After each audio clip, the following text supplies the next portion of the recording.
welcome to this special interview as part of our campaign India Revival Mission with a focus on Atmanirbhar Bharat. We have a very special guest joining us in this edition of Atmanirbhar Bharat India Revival Mission, none other than Amit Agarwal, the country head of Amazon India, the man who really built up and scaled Amazon's operations in India. Amit joins us all the way from the US, where he's currently there. Hopefully we will see him back in Bangalore. But Amit, thank you so much for joining us on ET Now. It's great connecting with you again and hope you've been well. Yeah, thank you for having me, and I hope everybody watching is safe and well. And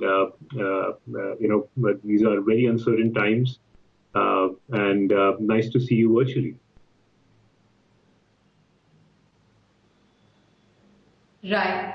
Amit, since the time Amazon took off in India, you have consciously been trying to create more opportunities here in terms of investment, in terms of employment. So take us through your own journey of Atmanirbhar Bharat, because we saw the massive event that you put up in the last few days, where you spoke about how MSME exports from India has touched $2 billion. You, of course, have a target of scaling this to $10 billion and create 1 million jobs. So take us through Amazon's own journey with respect to Atmanirbhar Bharat. Yeah, sure. I think if I just look at first our mission with which we started Amazon in India, right? We want to be Earth's most customer-centric company.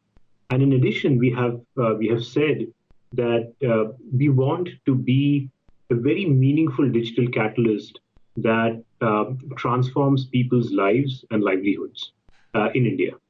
And our approach since the very beginning has been, how do you unleash the potential of the end-to-end supply chain in this country, all the way from the small manufacturer to the small seller, and do that by digitally empowering business of any size and shape, so that they can reach any customer nationally or globally.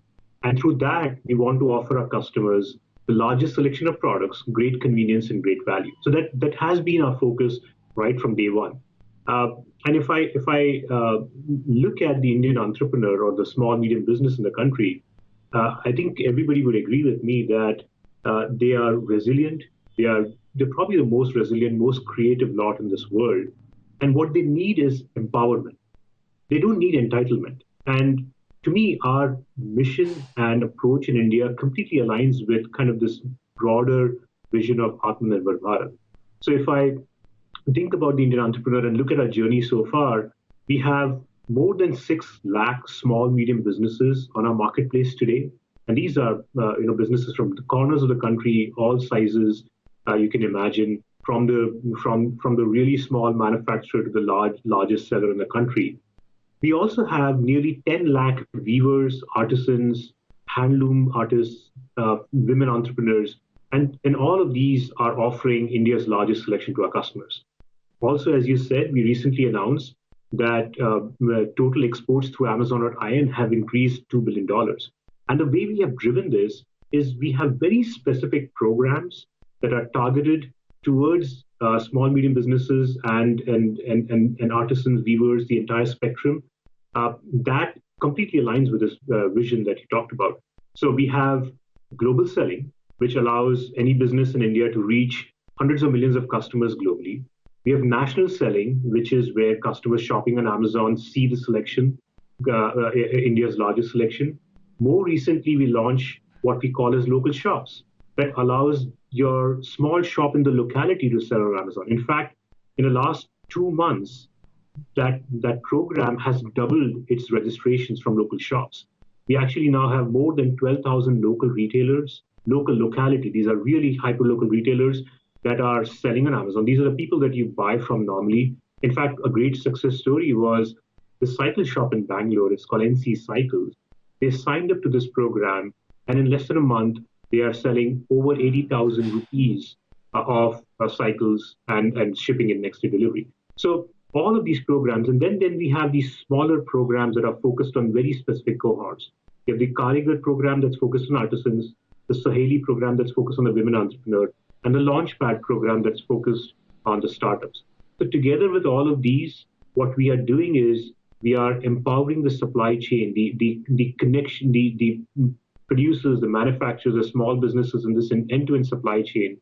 We're empowering them with tools and infrastructure, and we are allowing them to essentially reach to customers anywhere in India and globally, and creating global brands. And there are several examples I can talk through, of great brands being created through this process. To me, that's the vision of Atmanirbhar Bharat. In my opinion, it's a very early start. It's barely day one.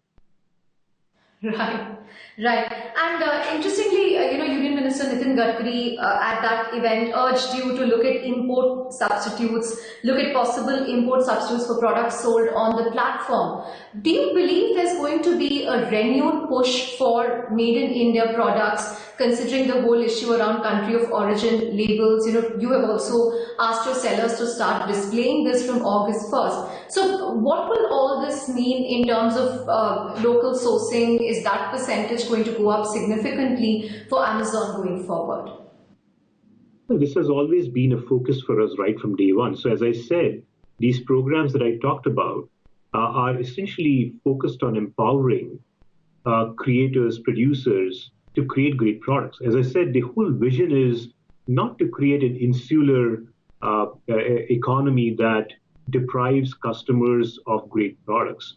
What we want to be doing is to focus on empowering great entrepreneurs, people who are builders, people who have great ideas, and empower them to reach customers anywhere anywhere in the world. So if I just take a few examples, if I just look at within India, very famous brands such as Mama Earth. It's a very popular brand now in baby care, and you might have sort of heard about them. They're doing exceedingly well. They started a journey on Amazon. They have seen over 100 times growth in the last 2 years on Amazon.in. Peabody, which is a menstrual hygiene products company that has also won many awards, started their journey on Amazon. They have seen nearly 50 times growth on Amazon in the last 2 years. There are several such stories. Yoga Bar, a nutrition health bar that is famous with many people, again has started their journey on Amazon and has grown almost 40 times in the last 2 years. When I look at global brands, there's this brand called Skillmatics, which just started in Mumbai. They started their journey on Amazon selling to customers globally. Today, they are one of the top STEM toy brands on Amazon.com. In fact, last year, they sold over 1 million units. This is like serious scale. And these brands are seriously competing with the best in the world. Similarly, if I just look at the other spectrum, there's a brand called Nature Vibe Botanicals, which is in a company near Maharashtra near Rajgarh. And they have become soon one of the top organic produce brands in the United States on Amazon.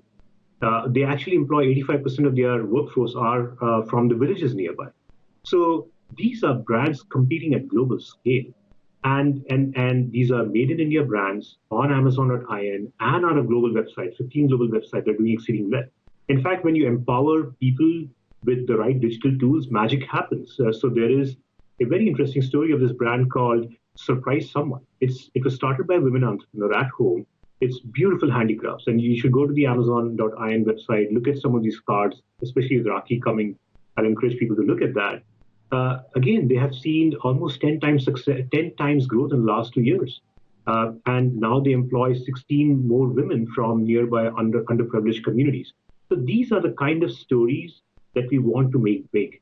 And these stories are possible when you provide a fair, transparent, empowering digital environment to any business, to any entrepreneur that is motivated with a mobile phone, and you just empower them to connect to the customers globally, and that's what we are seeing. So I think the country of origin is a more tactical issue. We are very proud of what we are doing to make Indian manufacturers create brands. Separately, we will comply with whatever rules are there in displaying the country of origin on the Amazon website. Right. And Amit, since we are talking revival, e-commerce companies haven't just revived, but we understand that sales have even surpassed pre-COVID levels. There are reports about daily shipment volumes touching 3 million. Even the number of new sellers on your platform has gone up by more than 50%. So is this here to stay? Is this pent-up demand now that we are in unlock 2? would you have a better sense of what is happening? Is there a strong demand revival, consumption revival that you see happening on your platform? I think we are all going through extremely uncertain times, and it would be very hard for me to predict anything. And I think it's important not to forget that our first and foremost priority is safety. We want to keep our employees safe, keep ourselves safe, keep our customers safe, keep our selling partners safe, and that's our first and foremost primary objective. And in addition to that, when you have 6 lakh SMBs on your marketplace, nearly 10 lakh weavers and artisans and women entrepreneurs that are relying on you for their livelihoods, we take our responsibility very seriously. So we have been very focused on them. We have done a variety of things, all the way from waiving off fees to changing disbursement cycles to daily, to providing COVID insurance, to even bigger things. We hosted a small medium business day recently, which we do it every year, and we were very happy to see nearly 5 times growth for these businesses on that day. It allows them to jumpstart their supply chain, and when they jumpstart, obviously it's very clear that customers are looking for a safe way to get their products. And we did a survey with sellers, and 75% of them said that they are looking upon e-commerce as a way to safely reach customers. So there is clearly a dual-sided interest in making this happen, and our job is to take the responsibility very seriously. We have done several other things. We actually talked about how we launched local shops that allows the local retailer, because their footfalls are suffering, to actually connect with their customer in the locality and start seeing growth. We also launched seller registration in Hindi. As you said, we have seen seller registrations grow more than 50 times pre-COVID, 50% pre-COVID times. That clearly shows a distinctly secular move towards businesses looking at internet to reach out to customers in a safe manner. So, and I think that trend is probably here to stay.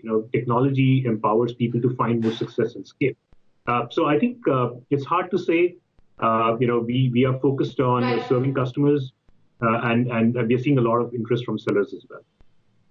Right. You touched upon the seller side of it, Amit, in terms of the whole interest around digitization, more people coming on the platform. But from the user side, has there been a distinct trend about new users coming on the platform, from a new demographic trend perhaps, as more people are coming on the internet to shop? Anything that you can share on that in terms of the percentage of new users that you see? Yeah, I mean, it is very obvious that customers agree that online is the safest way for them to get what they need in this environment.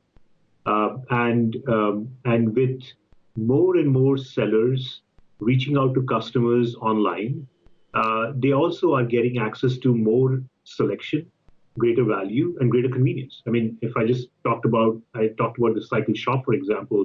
You can get cycle delivered to your home in one day from a local cycle retailer from the comfort of your home. This is a kind of a new service in some ways. We've also launched other capabilities such as pay later, easy credit. So there are lots of, there is a need for safety, and then there are lots of these other enhancements that have improved the service itself. That we see distinctly a trend towards new customers trying online and existing customers shopping more. And definitely prime customers are shopping significantly more. So I would say in all of those cases, we are seeing customers come to Amazon and shop for what they need. Right. And Amit, just yesterday you announced a massive ramp up in terms of fulfillment centers, 10 new fulfillment centers coming up. Even on the employment front, in the last few months, you've announced tens of thousands of seasonal roles and employment opportunities. So in terms of your investment in India itself, is it going to significantly go up this year compared to previous years? What can you tell us about that in terms of your plans to really ramp up in India? Yeah, as I said, we take our responsibility very seriously of helping the selling partners that we have on our website jumpstart their businesses. And we take it very seriously that customers are relying on us more than ever before, from everything from their essentials to the priority products they care about as you do homeschool, home office, to all the other products that they wish to buy. And we're clearly seeing an interest in both sides, increase in demand. So we announced opening up 10 new fulfillment centers, expanding 7 fulfillment centers. So that's now a total space of 32 million square feet, cubic feet in the country, which is a very large capacity that we have built. We also announced 70,000 new seasonal jobs, 50,000 in our fulfillment operations and 20,000 in customer service. All of these are in response to make sure that we have the capacity so that we can serve our customers, serve our selling partners to provide the service that they expect. In terms of investment, we take a very long-term view. I think all said and done, even though these are strange, uncertain times, it will go away. And I'm very optimistic that businesses in India, all the way from small businesses, are very resilient. I'm very optimistic that all of us as human beings are very optimistic, resilient, and will come out to be more kind, grateful, more resilient through this process. So this will go away. And we take a very long-term view when we talk about investments in India. In January, we had communicated how we are committed to growing exports to $10 billion, growing jobs by an increment of 1 million, and digitizing 10 million small, medium businesses. So that hasn't changed. In fact, that pledge is more important than ever before. So we remain committed to the country, we remain committed to the revival of the economy of the country, and we remain committed to the pledge that we made. Right.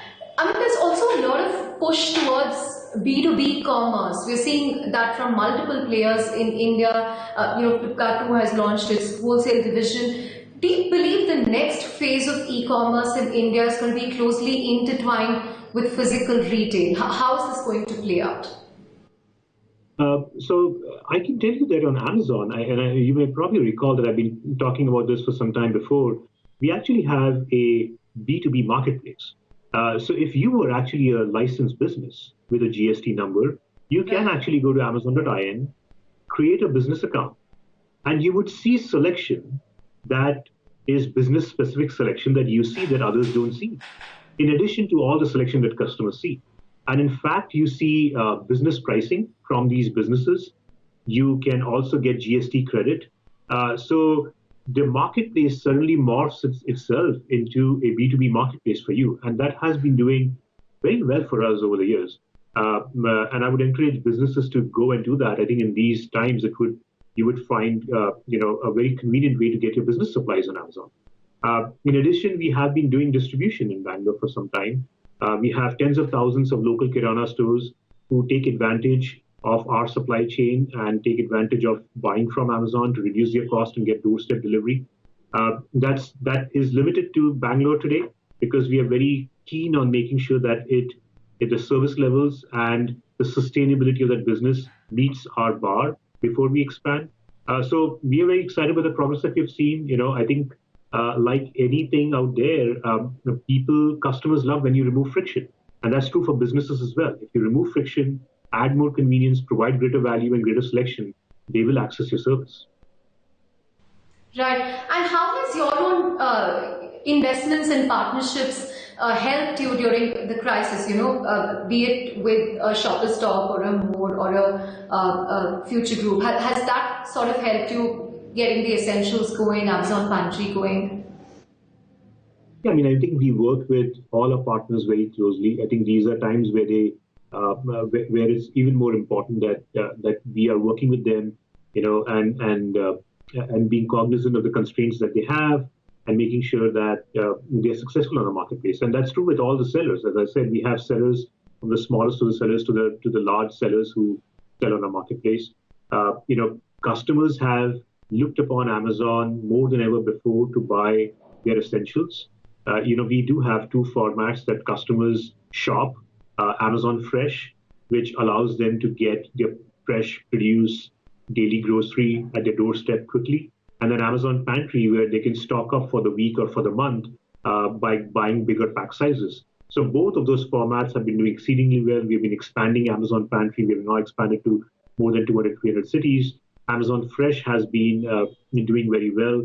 And customers have also been shopping from Big Bazaar and more, who are launched on Amazon as their own sellers. So we are very excited by the adoption that we are seeing. We're very excited by how customers are trusting us during these times, and we'll continue to invest in these formats. Right. You said that you will continue to invest increasingly. At least this last week, there is a lot of buzz about a possible collaboration between Amazon and Reliance Retail. Anything that you would like to add at all on that? I really don't spend time on speculations or commenting on them. One concrete thing that's come out this week, there's even a Gazette notification in the government, is on the rules with respect to consumer protection. And the other upcoming one, of course, is the draft commerce policy. Nobody knows what's going to happen. Will there be a commerce regulator? How are you really bracing for both these things? How are you preparing for both these things? Well, I think on that specific question, being a company that obsesses with customers on a daily basis, we don't need a policy for Amazon, at least, to ensure that our customers are protected and taken care of. I mean, we take it as our existential requirement to do business. So we respond to customer queries, have a very high bar in doing so. We hold ourselves accountable when we don't do our job well. We look every day for defects in our system. We go and find the root cause. We fix the defects so that it doesn't happen again. And that's our culture. So, at the same time, we would comply with any policy out there. We admire the intention, and we would make sure that we comply with every policy out there. Very hard for me to comment on the e-commerce policy because, like you said, we haven't seen, and it's hard for me to speculate. I think at a broader level, whenever there is disruption, you're going to have new ways to find to adjust our legacy laws to suit that disruption. And so it's very normal. The intent is admirable that the government is trying to figure out how to make sure that this disruption actually helps India move forward in the right direction. I would just say that our take has always been that the Indian entrepreneur is so creative and resilient, and we are doing our job to empower them with the right tools and infrastructure. What you want to make sure is the policy environment is an enabling environment. It actually fuels growth. It actually removes friction. It actually helps them be more successful so that you have more jobs, more digital SMEs, more exports. And so that's kind of the feedback that we provide as we engage on a daily basis with anybody who seeks out of it. Right. And a final couple of questions, Amit. I mean, I had a chance to speak to Amazon Pay's head this past week. He told me how the growth is exploding. When I look at Prime Video, they've rapidly been, releasing Bollywood movies there. So commerce, entertainment, payments, you have the whole field covered. And now there is also the B2B marketplace that's taking off. So what's going to be the big thrust, big mission for you for 2020? Because all these different elements are coming together for you.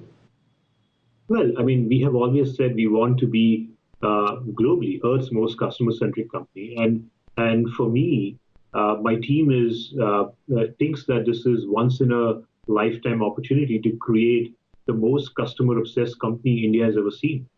We want to be that digital catalyst that meaningfully impacts daily lives and livelihoods.